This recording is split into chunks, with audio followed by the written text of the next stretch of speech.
I'm sitting here at 4 a.m., unable to sleep, staring at my phone with screenshots that ended my marriage and destroyed what I thought was my perfect life. And I need to tell someone what happened because I feel like I'm losing my mind. My name is Rebecca. I'm 31 years old, and 3 weeks ago I discovered that my husband of 6 years had been having an affair with our nanny, and the way I found out was so twisted, so calculated, so cruel that I still can't fully process it. He cancelled the emergency call after my mother's funeral, told me he had to handle something urgent, and I lost the deposit on our dream house because of it. When I confronted him, he called me crazy, paranoid, grieving and irrational. So I pulled up his location history and watched his entire world collapse in real time. Let me start from the beginning because this is complicated and messy and involves my mother's death, which is still so raw I can barely talk about it without crying. My mom died on August 14th, ovarian cancer. She was diagnosed 18 months ago, fought like hell, had surgery, did chemo, had a brief period where we thought she was in remission, and then it came back aggressive and fast. By July, she was in hospice. By mid-August, she was gone. She was 62 years old, my best friend, my confidant, the person I called every single day. Losing her destroyed me in ways I'm still trying to understand. The funeral was on August 19th. It was beautiful and terrible, lots of people, lots of flowers, lots of tears. My husband James was there, of course, being the supportive spouse, holding my hand during the service, giving my eulogy when I couldn't get through it without breaking down. Our kids, Lily who's 4 and Mason who's 2, were with us, dressed in their little formal clothes, not really understanding what was happening, but sensing that something was very wrong. Our nanny, Sophie, had been with us for 8 months at that point. We'd hired her in January because I'd gone back to work full-time after Mason turned 1, and we needed reliable childcare. Sophie was 23, fresh out of college, got her degree in early childhood education, had great references, was wonderful with the kids.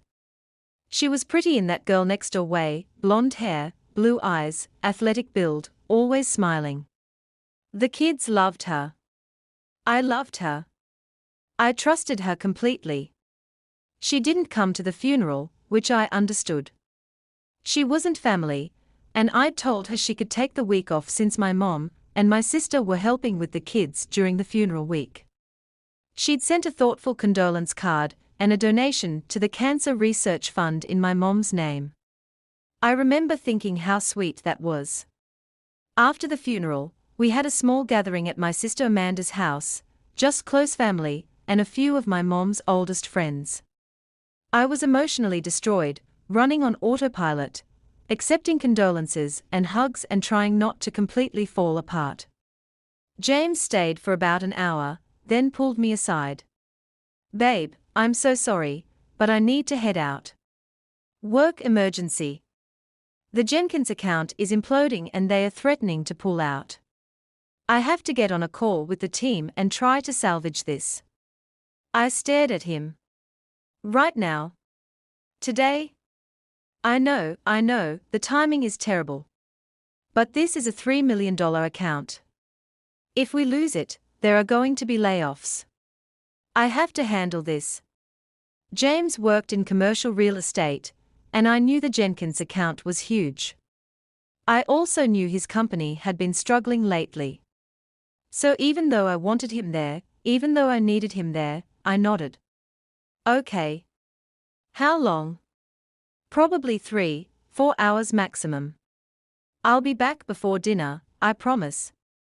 He kissed my forehead, told me he loved me, and left. I watched him go, feeling abandoned but trying to be understanding. He had responsibilities. We had a mortgage, 2 kids, bills. I couldn't expect him to risk his job, even today. Except here's the thing that mattered more than I realized at the time: we were supposed to meet with our real estate agent at 6 p.m. that day. We'd been house hunting for months, had finally found our dream house, a 4-bedroom colonial with a huge backyard, in an amazing school district, perfect for raising our kids. We'd made an offer, It had been accepted, and we were scheduled to put down our deposit that evening. The deposit was $30,000, our entire savings, money we'd been putting aside for 3 years. The deadline was 6 p.m. August 19th, and if we missed it, we'd lose the house. I'd told James about 100 times how important this deadline was. He'd assured me he'd be there. Even that morning, before the funeral, he'd said, "Don't worry, babe. We'll get through today, and tonight we'll secure our dream house. It's going to be the one good thing to come out of this horrible week." At 5:30 p.m., I texted him, "Are you almost done? We need to leave for the real estate office in 15 minutes. No response. 5:45 p.m., "James, seriously, we are going to be late. Where are you?" No response. 5:50 p.m., "James, we are going to miss the deadline. Call me now." At 5:55, he finally called.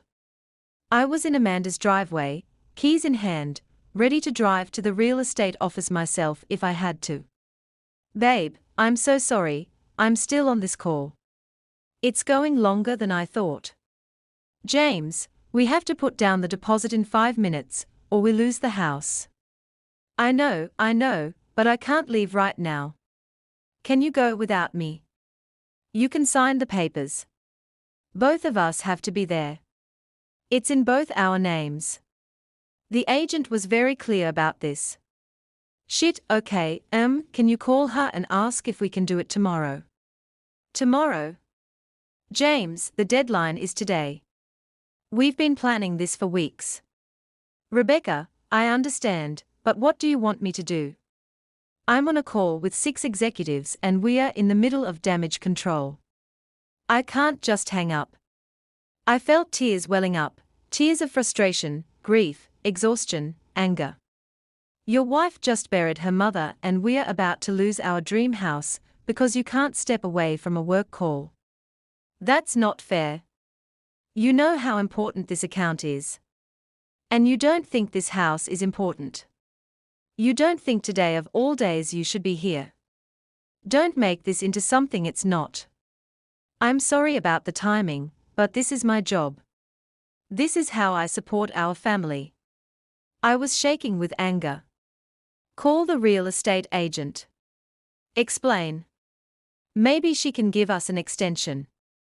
Okay, I'll try. Let me call you back." He hung up.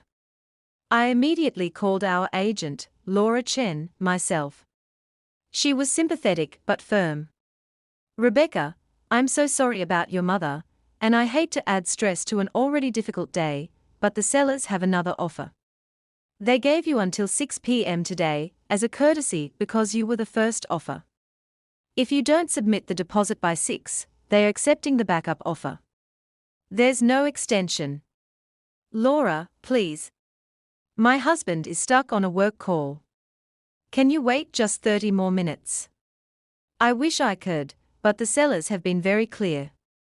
6 p.m. or the deal is off." It was 5:58. I hung up and called James again. Straight to voicemail. I texted, "We are losing the house. Call me back right now." Nothing. At 6:02 p.m., Laura called me. "Rebecca, I'm so sorry. The sellers are going with the other offer. The house is no longer available." I sat in my car and cried. Not just cried, sobbed. Gut-wrenching, shoulder-shaking sobs. I'd lost my mother 5 days ago. I'd buried her that morning. And now I'd lost our dream house, the place where I'd imagined my kids growing up, the place that was supposed to be our fresh start, our refuge. And it was gone because my husband couldn't step away from a work call. James called me back at 6:20.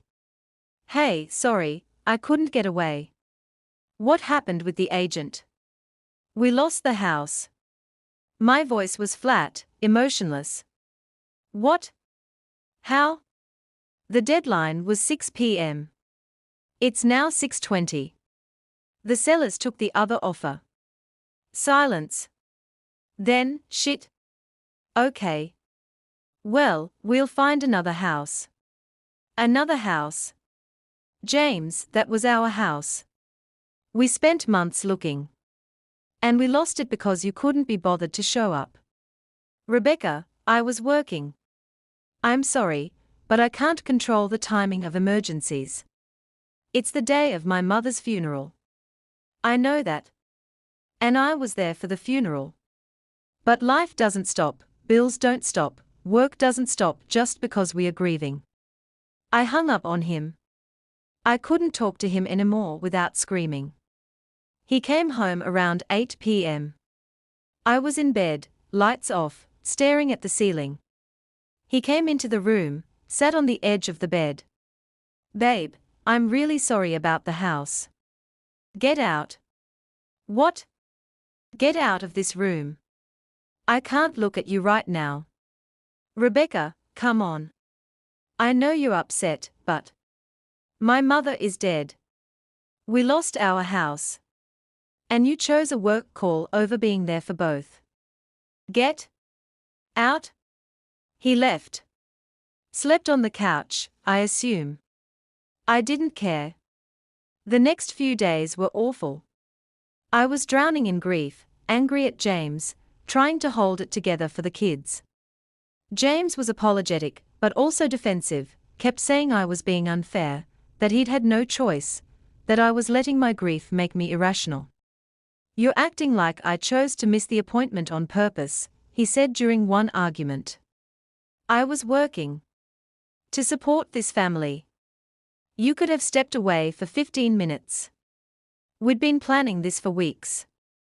And the Jenkins account is worth millions. I'm sorry, but some things can't wait. We went in circles like this for days. He thought I was overreacting. I thought he was making excuses. The resentment was building to toxic levels. Then, about a week after the funeral, something weird happened. I was doing laundry, James's laundry specifically, and I found a receipt in his pants pocket. Just a crumpled receipt from a restaurant called the Riverside Bistro, dated August 19th, time stamped 6:47 p.m. I stared at it, confused. August 19th. The day of the funeral. The day of the work emergency. The day we lost the house. He told me he was on a work call from approximately 5:30 to 8 p.m. But this receipt showed he'd been at a restaurant at 6:47 p.m. Maybe he'd grabbed takeout after the call ended, I thought. But the receipt showed 2 entries, 2 glasses of wine, 1 appetizer, 1 dessert. And the total was $147. That wasn't a quick takeout meal. That was a dinner for 2. I felt something cold settle in my stomach. I took a picture of the receipt with my phone and didn't say anything to James. Not yet. I needed more information. I started paying attention. Really paying attention. To his schedule, his phone habits, his moods. And I started noticing things I'd been too trusting or too busy to notice before. Like how he always took his phone with him everywhere, even to the bathroom. How he'd started staying late at work 2 or 3 nights a week. How he'd become weirdly protective of his laptop, closing it quickly if I walked into the room. How he'd pull away slightly when I tried to initiate sex, claiming he was tired or stressed. I felt paranoid thinking these things. I felt like a crazy person. James had never given me reason not to trust him. We'd been together for 8 years, married for 6, had 2 kids together. He wasn't the type to cheat, right? But that receipt kept nagging at me. So one evening, after James had gone to bed, I did something I'd never done before. I took his laptop, he'd left it on the kitchen counter, which was unusual, and I opened it. It wasn't password protected, and his email was already logged in. I felt dirty doing it, felt like I was violating his privacy, but something was screaming at me that I needed to know. His email was mostly work stuff. Boring corporate emails about accounts and meetings and deadlines. I almost stopped looking, felt guilty for snooping. But then I saw a folder I didn't recognize, SB Personal. SB, Sophie Brennan. Our nanny's initials. My heart started pounding. I clicked on the folder. And there they were. Dozens of emails. Starting from March, 5 months ago. March 12th, from Sophie, last night was amazing. I can't stop thinking about you. Is it terrible that I want to see you again already? March 12th, from James, not terrible at all. I'm thinking about you too. This is crazy, but I don't want it to stop. March 15th, from Sophie, I feel guilty about Rebecca. She's been so good to me. But when I'm with you, I forget everything else. March 15th, from James, I know. I feel guilty too. But I've never felt this way before. You make me feel alive again. I read email after email, watching their affair unfold in real time. They'd started sleeping together in March, just 2 months after we'd hired her. They'd been meeting at hotels, at his office after hours, at her apartment when I thought he was working late. They said they loved each other. They talked about a future together. She'd asked him multiple times if he was going to leave me, and he'd always said, I'm working on it, or I need to time it right, or after we get through this rough patch. I felt like I was going to vomit. I kept reading, looking for any mention of August 19th. And then I found it.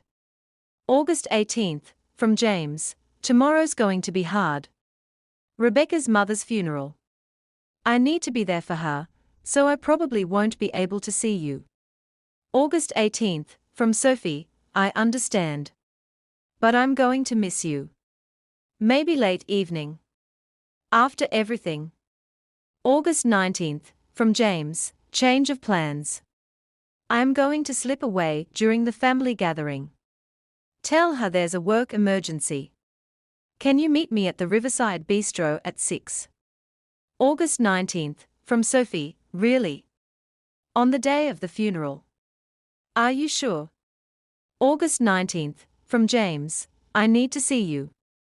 Today has been emotionally draining and I need something good. Something that's just for me. Say yes. August 19th, from Sophie, yes. Always yes. I'll see you at 6. I sat there, reading those words over and over. He'd lied. There was no work emergency. There was no Jenkins account crisis. He deliberately skipped the real estate appointment, deliberately let us lose our dream house, so he could have dinner with our nanny on the day of my mother's funeral. The cruelty of it, the calculated nature of it, took my breath away. This wasn't a spur-of-the-moment decision. He'd planned it. He'd used my grief as cover. I took screenshots of everything. Every email. Every text I could find. Every piece of evidence. Then I closed the laptop and went upstairs. James was asleep, snoring lightly. I looked at him, this man I'd loved for 8 years, this man I'd built a life with, this man who'd held my hand at my mother's funeral while planning to leave me for dinner with his mistress, and I felt nothing. No love, no anger, just nothing. The next morning, I called in sick to work. I dropped the kids at preschool. And I went to see a divorce attorney. Her name was Patricia Gould, and she was known for being ruthless in divorce cases. I showed her everything. Well, she said after reviewing the emails, you certainly have grounds for an at-fault divorce based on adultery. This is pretty damning evidence. Especially this, she pointed at the emails from August 19th, this shows planning and deception. A judge will not look favorably on this. What are my options? In this state, adultery affects asset division and potentially spousal support. You'll likely get a favorable settlement. Custody of the kids, given his behavior, will almost certainly go primarily to you. And Rebecca. Given what he did on the day of your mother's funeral, I'd say you have a very strong case for emotional distress damages as well. I nodded, feeling numb. What do I need to do? First, we need to secure all evidence. You've already done that, which is good. Second, we need financial records, bank statements, credit cards, anything showing his spending on the affair. Hotels, restaurants, gifts. Third, we need to file. The sooner we move on this, the better. I spent the next week gathering everything. Bank statements showing charges to hotels I'd never been to. Credit card bills showing jewelry purchases I'd never received. Location data, because I'd remembered that James's phone was on our family tracking app, and I had access to his location history. I pulled it up and saw everywhere he'd been over the past 6 months. The Riverside Bistro, yes, on August 19th from 6:32 p.m. to 9:15 p.m. But also the Marriott downtown, multiple times. Sophie's apartment complex, dozens of times, usually on evenings when he'd told me he was working late. A jewelry store where, according to the credit card statement, he'd spent $1,200 on a necklace I'd never seen. I could only assume Sophie was wearing it. I compiled everything into a folder. Printed copies, saved digital copies, uploaded to a secure cloud drive. I was meticulous. I was thorough. Because I knew what was coming. On September 2nd, I confronted him. I waited until the kids were in bed, until we were alone in the living room. He was on his laptop, probably emailing her. "James, we need to talk." He looked up, smiled. "Sure, what's up?" I handed him a manila folder. "I know about Sophie." His smile froze. "What?" "I know you're having an affair with our nanny. I know you've been sleeping with her since March. I know there was no work emergency on August 19th. I know you deliberately skipped the real estate appointment so you could have dinner with her on the day of my mother's funeral. I know everything." He opened the folder, saw the printed emails, the bank statements, the location history. His face went white, then red, then white again. "Rebecca, this isn't, you went through my email." "Yes, I did. And I found out my husband is a lying, cheating piece of shit. You had no right to invade my privacy like that." "I had every right. You're my husband. We have 2 kids together. And you're fucking our nanny." He stood up, started pacing. Okay, yes, I made a mistake. It was stupid. But it's not what you think." "Really?" "What do I think, James? You think I don't love you, but I do. This thing with Sophie, it happened. I never meant for it to go this far. You've been sleeping with her for 6 months. You've been taking her to hotels, buying her jewelry, planning a future with her. And you let us lose our dream house so you could have dinner with her on the day of my mother's funeral. How is that just happened?"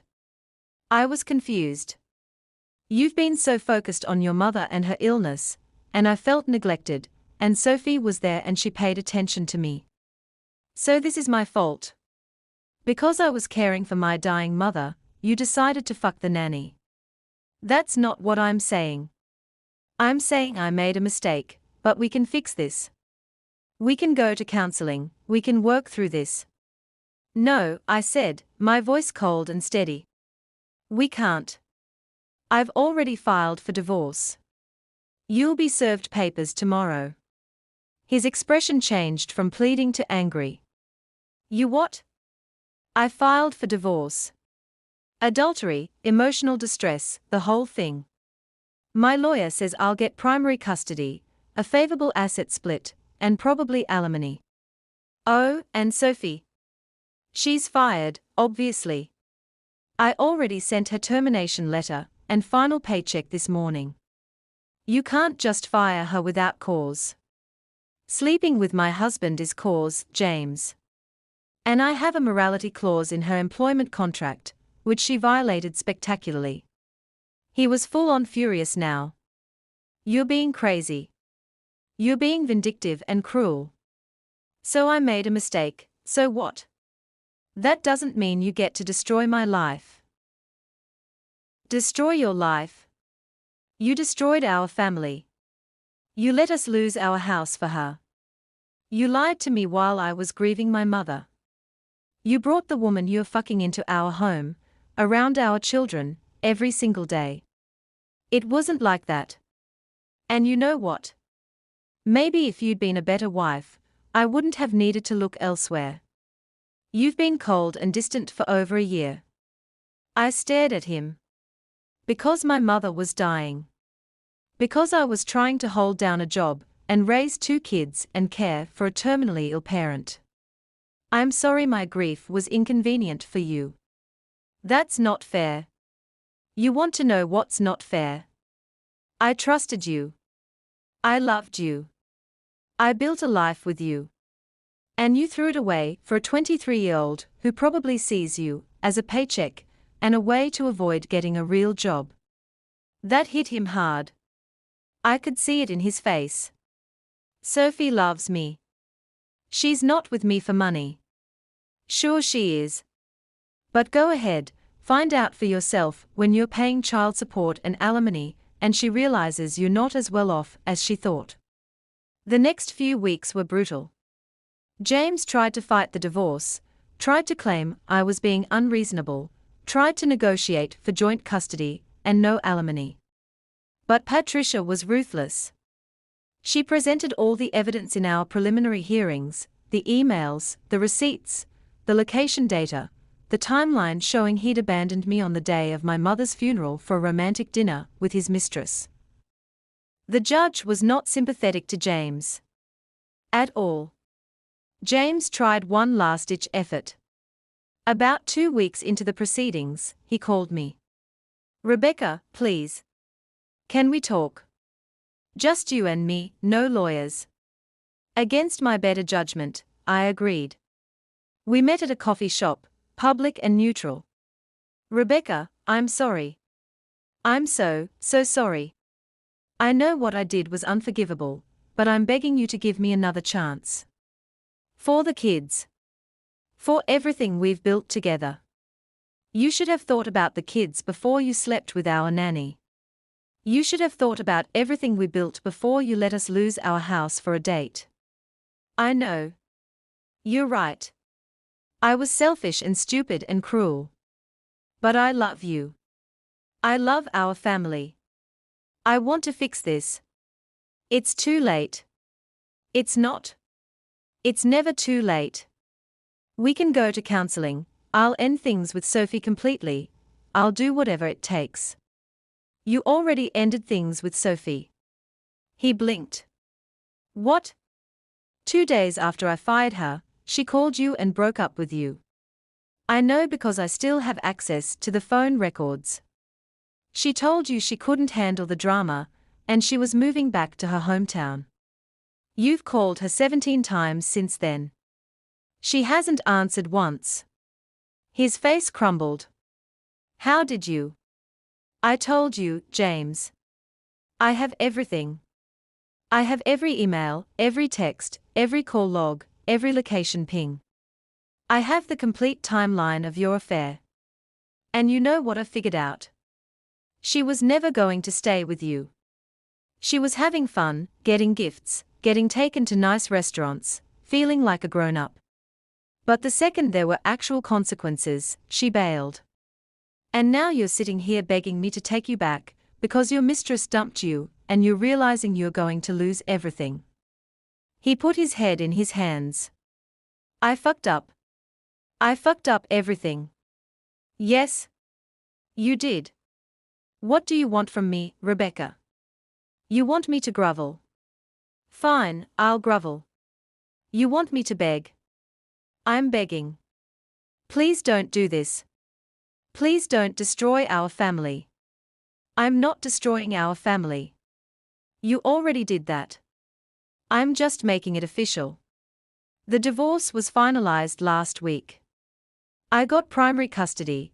James gets the kids every other weekend, and one evening a week.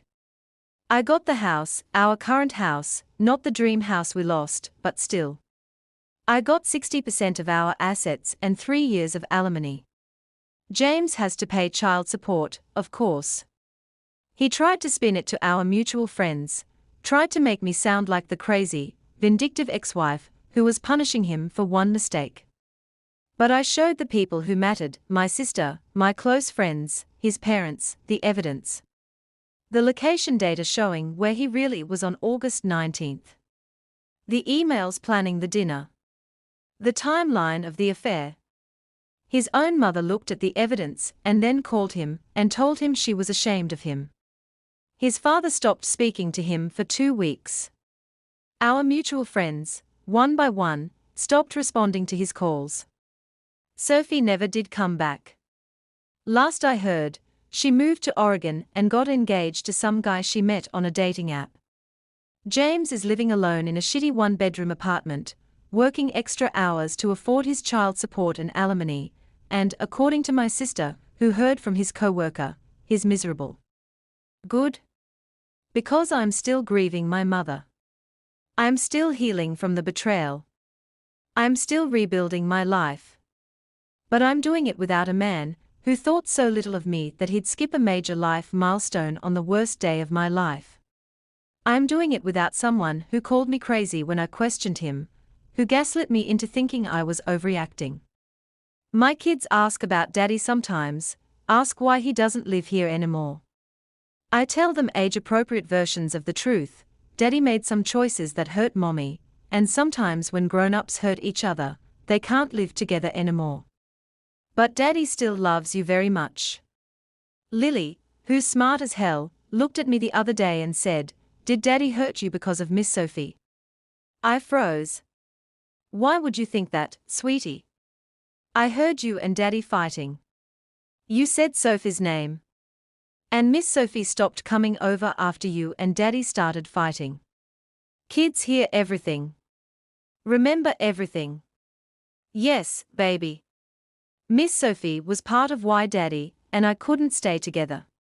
But that's not your fault or Mason's fault. That's grown-up stuff. She nodded, processed this, then said, "I liked Miss Sophie. But I love you more. I'm glad you're still here." And that broke me. I hugged her and cried, and she patted my back like I was the child and she was the adult. I'm not going to lie and say I'm okay. I'm not. I'm angry and hurt and grieving, for my mom, for my marriage, for the life I thought I'd have. But I'm also stronger than I thought I was. I documented everything, I stood up for myself, I refused to let James gaslight me into thinking I was overreacting. And when he called me crazy, when he tried to make me doubt my own perception of reality, I showed them his location history.